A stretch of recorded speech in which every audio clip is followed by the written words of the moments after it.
Good afternoon class. और कैसे हैं सभी? क्लियरिटी दिख रही है सारी कुछ? चलिए, तो देखो लास्ट जो वीडियो था उसमें हमने देखा था कि जो नेशनल इनकम के 3 पार्ट मैंने करा दिए थे। कि हमने बताया था आपको कि सर जीडीपी क्या होता है, इसके अलावा जीएनपी क्या होता है और एनएनपी क्या होता है। इन तीनों के बारे में मैंने बता दिया था। क्लियर है ना? जैसे हमने बताया था कि जीडीपी क्या है, तो ग्रॉस डोमेस्टिक प्रोडक्ट, ठीक है ना। इसमें बताया था जीएनपी में ग्रॉस नेशनल प्रोडक्ट के बारे में बताया था। इसमें बताया था नेट नेशनल प्रोडक्ट के बारे में बताया था। ओके, इन तीनों के बारे में बताया था। ग्रॉस डोमेस्टिक प्रोडक्ट, फिर नेशनल हुआ, फिर यहाँ पर नेट नेशनल प्रोडक्ट हुआ।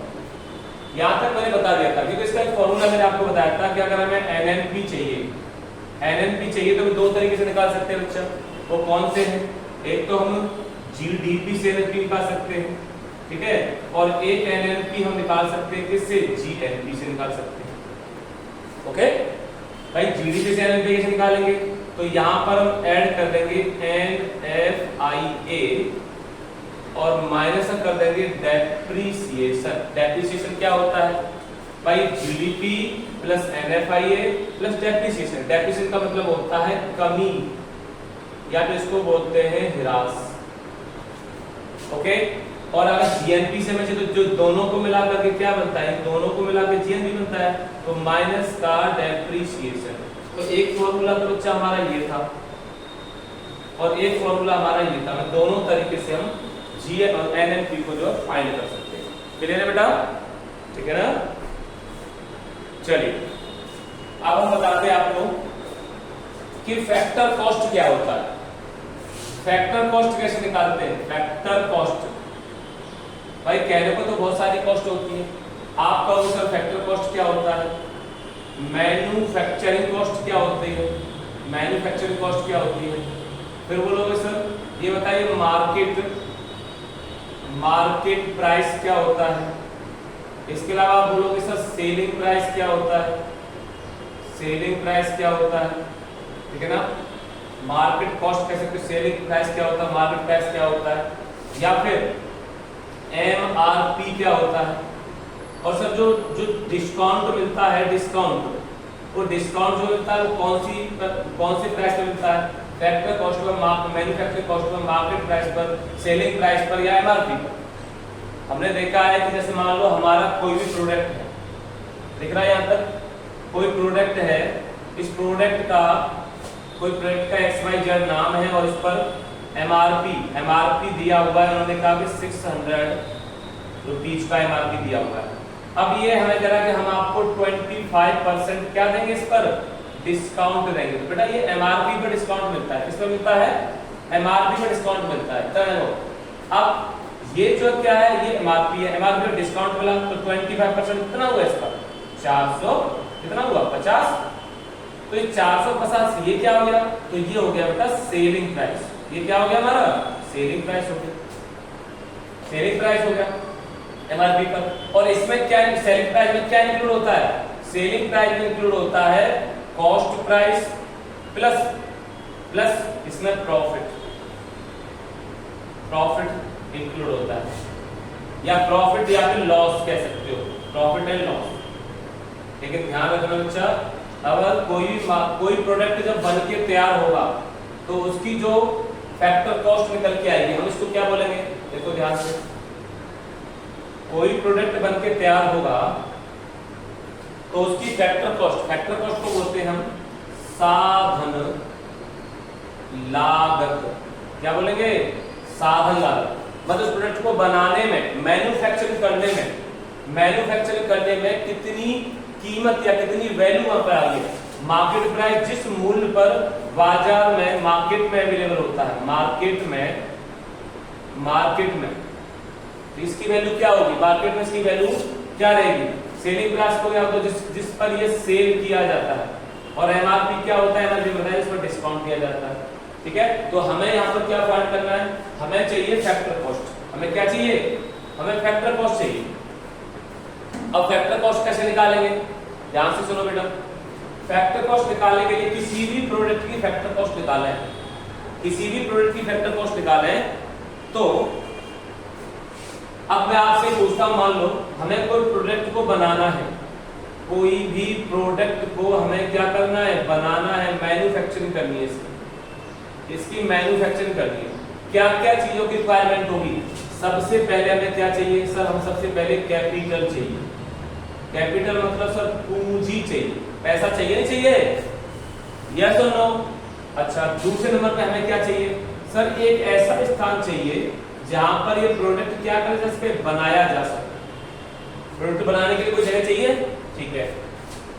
तीसरा हमें क्या चाहिए, तीसरा हमें क्या चाहिए, इस प्रोडक्ट को बनाने के लिए मजदूर चाहिए ना, क्यों भाई, क्या वो कोई दिक्कत हो रही है, देखो मजदूर यानी वर्कर्स, वर्कर्स कह लो, एम्प्लॉय कह लो, यानी यहाँ पर मजदूर कह लो या फिर आप कह लो सर कर्मचारी चाहिए, क्या चाहिए, ओके। अच्छा चौथे नंबर पे क्या चाहिए, या तीनों से प्रोडक्ट बनके तैयार हो जाएगा। मेरे पास पैसे, पैसे से मैंने क्या लिया, रॉ मटेरियल वगैरह खरीद लिया, मशीनरी पार्ट खरीद दिया, प्लेस भी है और वर्कर्स भी है, तो प्रोडक्ट तो तैयार हो जाएगा मेरा, नहीं हो, क्योंकि उस प्रोडक्ट को बनाने के लिए क्या चाहिए, उस प्रोडक्ट को बनाने के लिए आइडिया चाहिए, जिसको बोलते हैं उद्यमिता, एंटरप्रेन्योरशिप, इसको बोलते हैं एंटरप्रेन्योरशिप चाहिए, एंटरप्रेन्योरशिप, इसको हिंदी में बोलते हैं उद्यमिता, उद्यमिता। अब ये बताइए, ये सारी चीजें हमें चाहिए। अब प्रोडक्ट हमारा बन के तैयार हो जाएगा। अब कहो सर उद्यमिता क्या होती है, उद्यमिता होती है, अब जैसे मेरे हाथ में मार्कर है, अच्छा मार्कर है, ये मार्कर ऐसा ही क्यों बना, यहाँ पर एक कैप है, इसके अंदर एक स्पंज लगा हुआ है जिसमें इंक डाली जाती है और ऊपर से ये व्हाइट वाला इस तरह से ये लेंथ में बना हुआ है, ये सर्कल फॉर्म में बना हुआ है, ऐसा क्यों, ये मतलब सिलेंड्रिकल फॉर्म में क्यों बना हुआ है, क्योंकि एक बहुत अच्छी कहावत है, आवश्यकता ही आविष्कार की जननी होती है, ठीक है ना, आविष्कार की जननी होती है, जानते हो, मदर ऑफ डिस्कवरी क्या होता है, जिसकी नीड होती है हमें, जिसकी जरूरत होती है हमें। अब इसको क्या करना है भाई, इससे हमें खाना तो नहीं, खाना है क्या, इससे हमें खेलना नहीं, इसे लिखना है, मतलब हाथ में पकड़ने में कंफर्टेबल हो और लिखने में कंफर्टेबल, इसलिए उस स्थिति के अकॉर्डिंग बनाया गया है। पूंजी के लिए हमें क्या देना पड़ता है सर, रेंट, सॉरी इंटरेस्ट देना पड़ता है, क्या देना पड़ता है। अब अगर मेरा पैसा है तो मुझे उसके लिए इंटरेस्ट चाहिए, या फिर पैसा मैंने बैंक से लिया है लोन की फॉर्म में, डेट की फॉर्म में, तो मुझे लोन की फॉर्म में जो पैसा लिया उसका इंटरेस्ट किसको देना पड़ेगा, बैंक को देना पड़ेगा। तो भाई इंटरेस्ट का मतलब यहाँ ब्याज, ब्याज।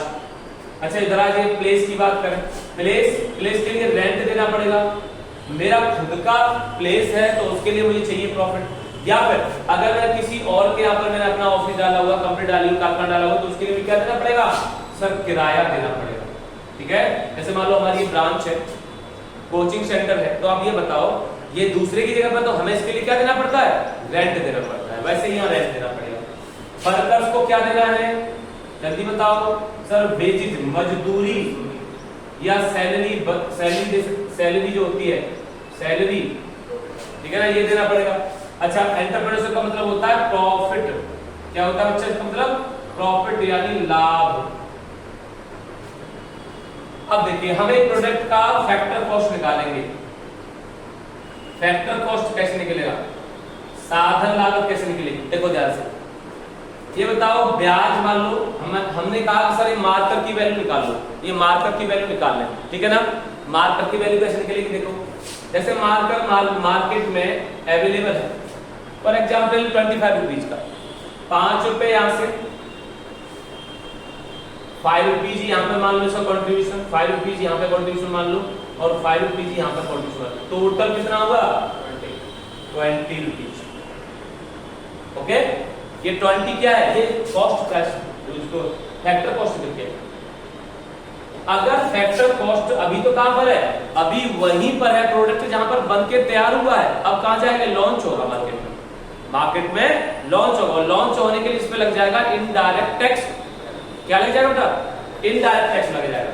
यानी ध्यान देखो, ध्यान से इधर दिख रहा है देखो चलो मैं यहां लिख देता हूं, इनडायरेक्ट टैक्स, इनडायरेक्ट टैक्स इसको बोलते हैं अप्रत्यक्ष कर,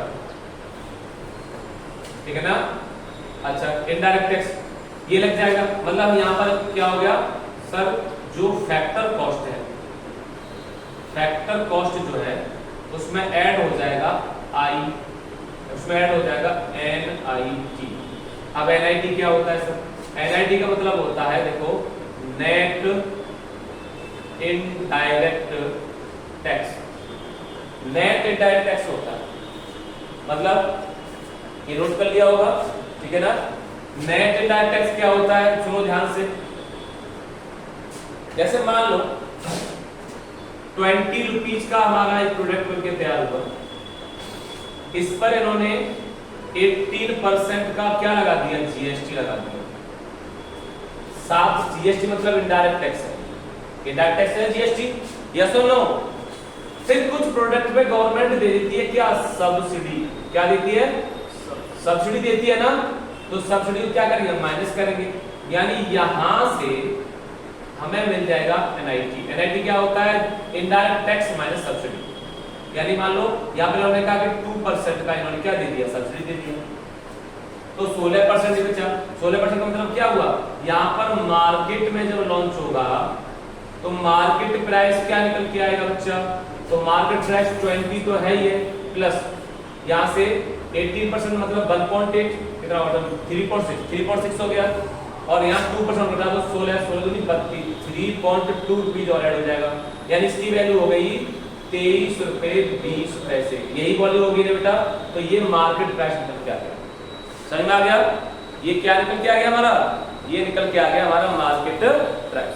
ओके बेटा, चलिए तो आई होप कि आपको ये समझ में आ गया होगा कि किस तरीके से हम जो है यहां पर GST को ऐड करेंगे तो हमारा मार्केट प्राइस निकल के आ जाएगा। मार्केट वैल्यू आ गई और फैक्टर वैल्यू आ गई, फैक्टर वैल्यू कितनी हमारी 20 रुपीज और मार्केट प्राइस कितना है हमारा ये, तो दोनों में समझ में आ गया। अच्छा देखिए, अब इसके लिए मैं आपको एक छोटा सा पॉइंट बताता हूं, हमारे फॉर्मूला बेस्ड क्वेश्चन कैसे बनेगा, क्वेश्चन कैसे बनेगा, एक कॉन्सेप्ट समझ लो, ग्रॉस डोमेस्टिक प्रोडक्ट, नीचे बात करेंगे नेट नेशनल प्रोडक्ट, ठीक है। फिर इसके बाद बात करेंगे फैक्टर कॉस्ट, और फिर बात करेंगे मार्केट प्राइस।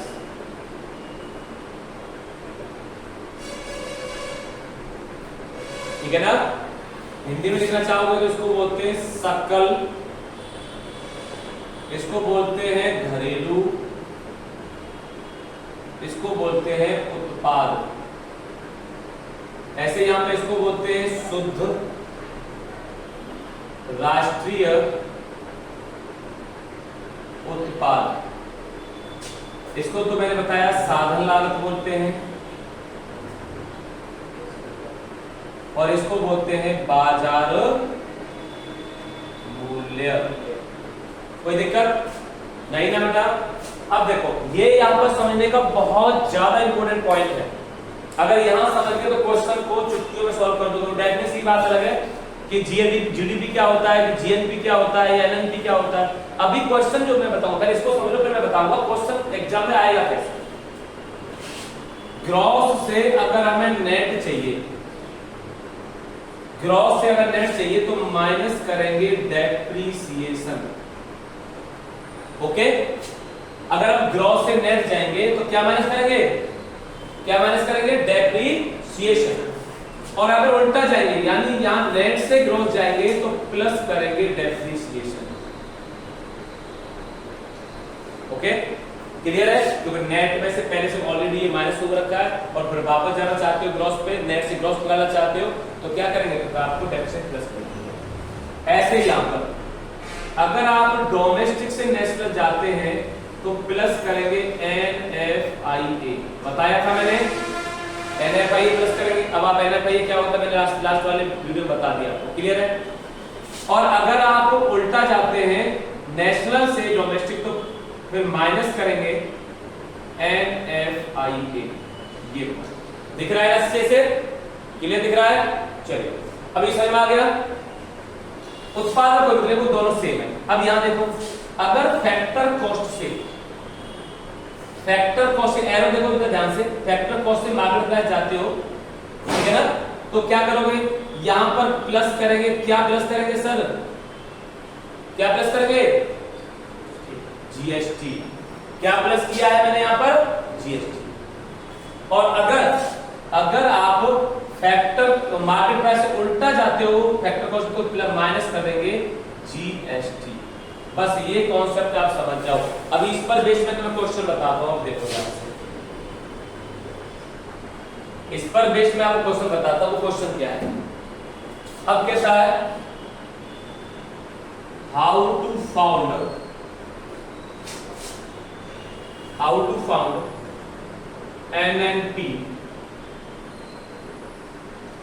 एनएनपी को कैसे फाउंड करोगे, क्वेश्चन है। ए ऑप्शन कहता है जीडीपी माइनस एनएफआईए प्लस का डेप्रिसिएशन। बी पॉइंट कहता है जीएनपी माइनस का डेप्रिसिएशन। सी पॉइंट कहता है जीएनपी प्लस का एनएफआईए। और डी पॉइंट कहता है जीडीपी प्लस का एनएफआईए प्लस का एनएफआईए। अभी आपको बताना है कि इन चारों ऑप्शन में से कौन सा सही होगा।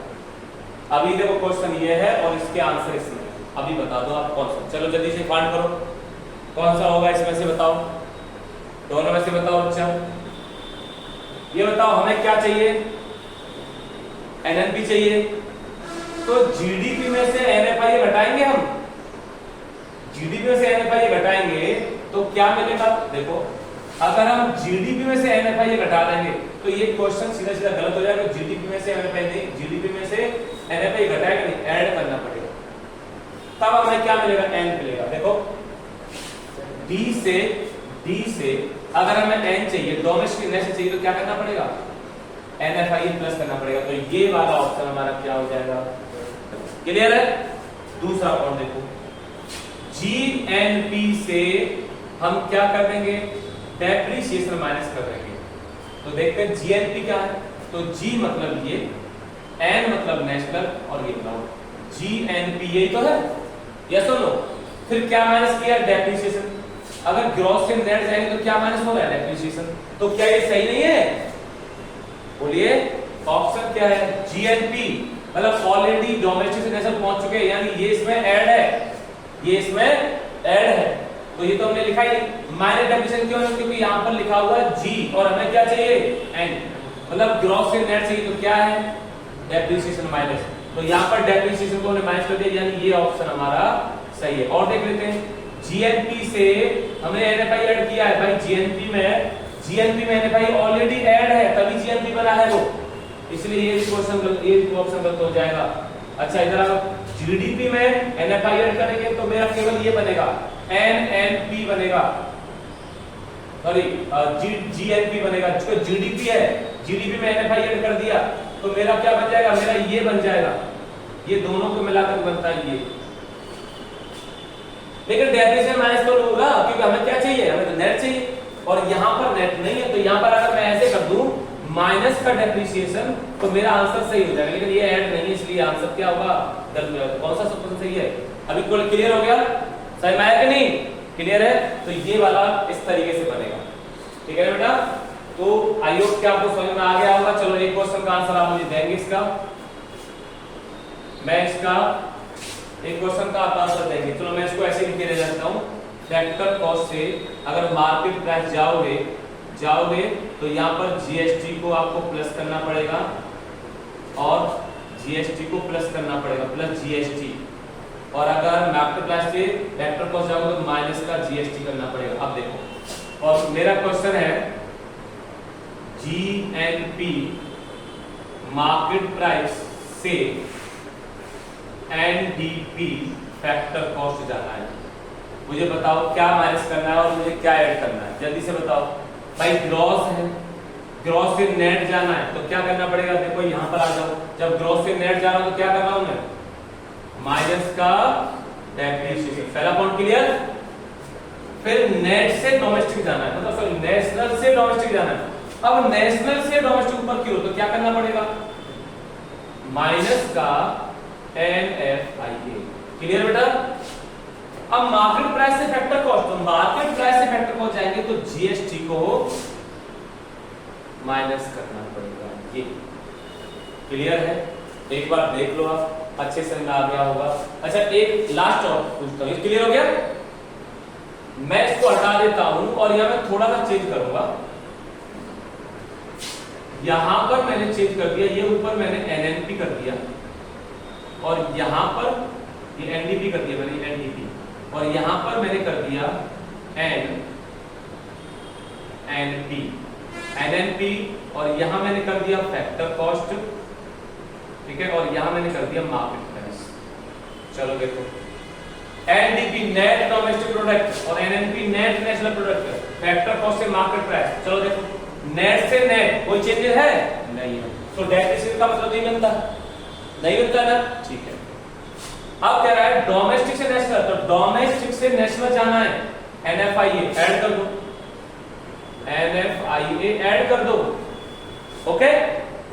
फिर कह रहा है पी तो प्रोडक्ट है, फैक्टर कॉस्ट से मार्केट प्राइस, तो फैक्टर कॉस्ट से मार्केट प्राइस जाएंगे तो जीएसटी भी क्या हो जाएगा, ऐड हो जाएगा। बोलिए क्लियर हुआ कि नहीं हुआ, समझ में आ जाएगा। चलिए, तो ये नेशनल इनकम वाला टॉपिक जो आपका फिनिश हो गया, ठीक है ना। चलो, तो एक चीज आपको और बता देता हूं यहां पर, ये टॉपिक तो फिनिश ही आपका।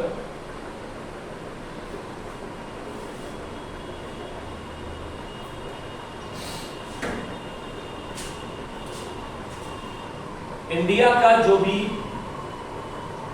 फंड होता है, फंड कितने टाइप के फंड होते हैं, एक होता है कंसोलिडेटेड फंड, कंसोलिडेटेड फंड, इसका मतलब होता है, इसको हिंदी बोलते हैं संचित निधि, और कॉन्स्टिट्यूशन में इसका आर्टिकल है आर्टिकल 266।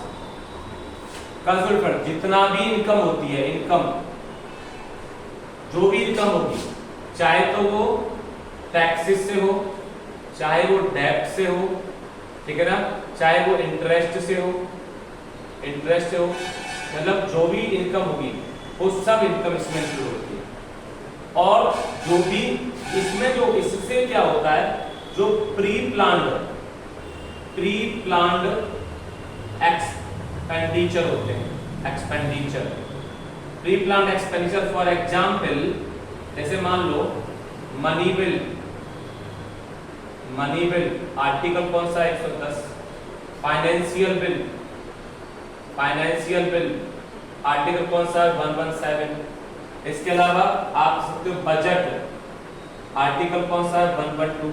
इसका जितना भी पैसा होता है वो कहां से खर्च होता है, संचित। एक फंड होता है जिसको बोलते हैं कंटिजेंसी, कंटिजेंसी फंड होता है, इसको बोलते हैं आकस्मिक, आकस्मिक निधि।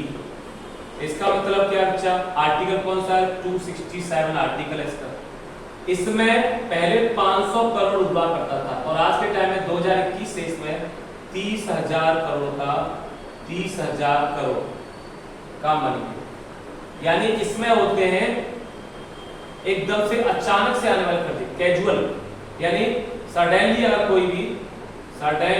कोई भी एक्सपेंडिचर करना है, मान लो कोई आपदा आ गई, कोई एक्सीडेंट हो गया, रेलवे ट्रैक एक्सीडेंट हो गया, या कई बार बाढ़ आ गई और राहत दे दी गवर्नमेंट को, कहां से फंड आएगा, वो पैसा आएगा यहाँ से।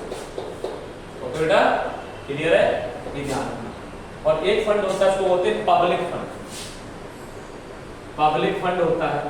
पब्लिक फंड का आर्टिकल क्या है, इसको बोलते हैं जन निधि, इसको बोलते हैं जन निधि। जन निधि का आर्टिकल क्या है, तो आर्टिकल के जन निधि का 266 का फर्स्ट आर्टिकल। ओके, और इसमें पैसा कि जनता का पैसा होता है, इसमें जनता का पैसा तो गवर्नमेंट इसको यूज करती है, बाद में फिर इंटरेस्ट के वापस कर देती है। पीएफ करता है लोगों का वही, ठीक है। ओके, समझ में आ गया होगा आपको, नेक्स्ट का क्लियर हो गया। चलिए आगे मिलते हैं नेक्स्ट टॉपिक और नेक्स्ट वीडियो के साथ। Okay, thank you, best of luck. अगर आपको वीडियो अच्छी लगे तो इसको सब्सक्राइब कर देना और लाइक कर देना। ओके, चलिए, थैंक यू।